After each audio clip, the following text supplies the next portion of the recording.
If you want to continue to follow our adventure, click subscribe.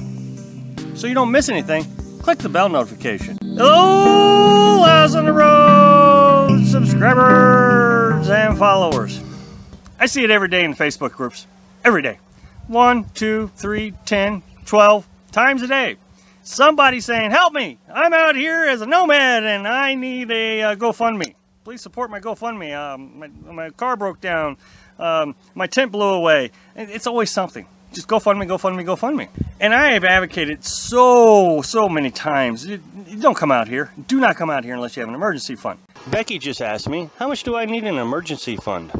Some people will say, well, you need $3,000 or $6,000. I've never heard anybody say over $10,000. Well, first of all, I can't tell you how much you're going to need for an emergency fund. I don't know what you need to replace. I need to replace a homemade camper and a 2015 Chevy Colorado pickup truck. I'm living pretty cheaply out of here. That being said, what's interesting is anybody saying 3 or 6 or 9 or whatever they're saying, I've got a lot more than that in my emergency fund because I feel like you have to be able to make yourself whole. If something catastrophic happened, that you lose everything. So let's talk about what's already happened to us. Last December, we had to dip into our emergency fund and go back to Missouri. We had to help Carolyn's daughter go back and forth to the hospital so she could get treated for cancer. Well, that dipped into our emergency fund several $1,000s. If we'd only had $3,000 in emergency fund, we probably wouldn't have had anything left. I'm not going to get into all the specifics on what we had to spend money on, but a large portion of it was gas going back to the hospital every day. $3,000 and it's gone. Well, then fast forward till April of next year. So December to April, and our camper was burned down by somebody. So we had to replace the camper. Now, a lot of you are going to say, why didn't you have insurance on the camper? And I don't want to make this about insurance because this channel is not about insurance. We don't talk about insurance. But here's the reason I didn't have insurance on the camper. The camper cost $650. It was a 1970 Starcraft pop-up camper. And they already told me if I'd insured it, if something happened to it, you're probably not going to get very much money back out of it. So, I mean, I didn't see the point that I was going to spend $300, $400 on insurance for a year, and they give me $50 to replace it. It just didn't make sense to me, so I didn't. Instead, I insured myself with an emergency fund. So when it was burned down, I was able to replace it. Rebuilding the camper cost me $550. Now that is a talent that I had that a lot of people say, well, it's not fair that you can rebuild your own camper. You need to teach us how to do things. We know how to do it. Well, that's an advantage I had towards my emergency fund. Think about it. My skill set allowed me to figure out how much I needed for my emergency fund. Now, if you don't have a skill set to rebuild your camper, if it burns down, then you're going to need more money than me for the camper. The thing is we had to replace the generator, the bed, the refrigerator, the stove, all the food that we lost. And that was a ton of food because we had canned goods and all the little things that you don't think about. Toenail clippers. All these things had to be replaced. And I know everybody again is going to say insurance, insurance, insurance. But I have enough money to replace my truck and my camper. I would have to rebuild a camper if something was to completely destroy everything we had. I could only do that once. I had enough in an emergency fund to replace everything. The truck, Blue Book value, and the camper. Again, being able to build my own camper. Or buy another pop-up very inexpensively is actually where my mind was when I established my emergency fund. So $650 to $1,000 is what I was thinking. Within 5 months, I had to dip into the emergency fund twice. And the first time, if you only had $3,000 like everybody's suggesting, the second time around, I wouldn't have had enough to cover everything. I wouldn't have had anything. So that means I would have been homeless.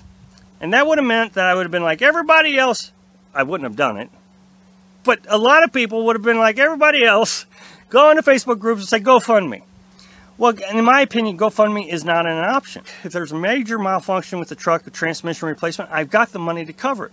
The thing is I got to start putting money back into it. So that's the key is once now it's depleted a little bit, I just got to get back to building it up.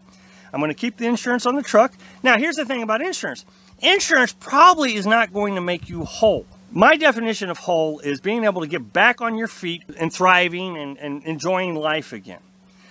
When the camper burned down, we didn't replace everything we had. There was a lot of things that we didn't replace. But everything we did replace had a purpose to make us where we're thriving again. A couple things I bought immediately after the fire was the Berkey water filter and the generator.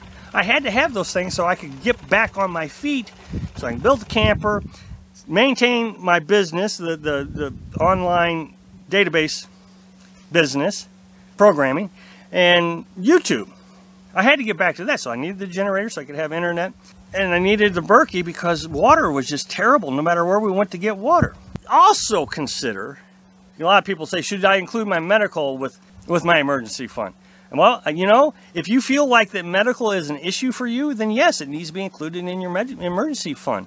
If your insurance, let's say you, and again, I'm not an insurance expert, but let's say your insurance requires a deductible of $5,000 for in-stay treatments and medications. Well, if you don't have $5,000, if you've only got an emergency fund of $3,000, how are you going to get your medical? A lot of people say you got to have insurance, you got to do this. Well, you still got to have an emergency fund because insurance isn't going to always make you whole, whether it's auto insurance or stuff insurance or medical insurance. It may not make you whole. It may not get you back to where you're thriving again. If you feel like that you just want to stop this adventure for whatever reason, you need to be able to get into an apartment or something, a rental.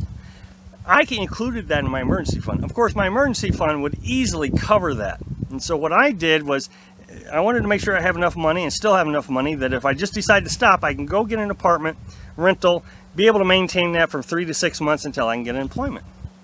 So that's the mindset. So if you're thinking a few $1,000s for your emergency fund, I would say that you're probably not in the ballpark, because you're going to need tens of thousands of dollars, in my opinion. You need to be able to replace everything you've got. And I've seen homeowners do that, where their house is flooded and they didn't have flood insurance. Well, now they're just out. So insurance doesn't always pay off. So that's not always the option that you should be taking. So consider all that. Thanks for watching. Be sure to subscribe. Click like if you like the video, and happy trails.